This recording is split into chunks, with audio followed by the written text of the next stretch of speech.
ก่อนไหม สบายได้สบายดี เอ็นนู้นอ่ะ มาเบิ่งลานผู้ว่าเถียงหน้ากำลังสีทดสอบกำปั้นน้อย เอ็นก่อนนะเด้อ ทดสอบหมองโมหมอนี้บ่อแตกเฮ็ด โอ้หมูเลยโอ้แตกเลยอ่ะ เฮ็ดจะดีไหมหมอน้อยๆนี่ ห้าอันนี้ป๊อป นี่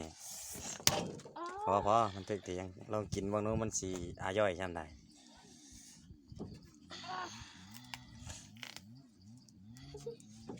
สิบวงเลย ชิมเบิ่ง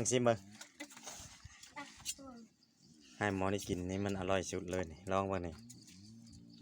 กินให้ FC เบิ่งได้หน่อย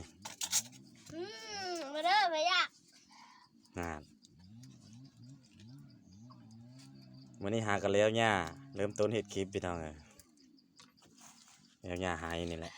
ต้นกันอย่างเสียบบอก เยอะเลย รสชาติ จาง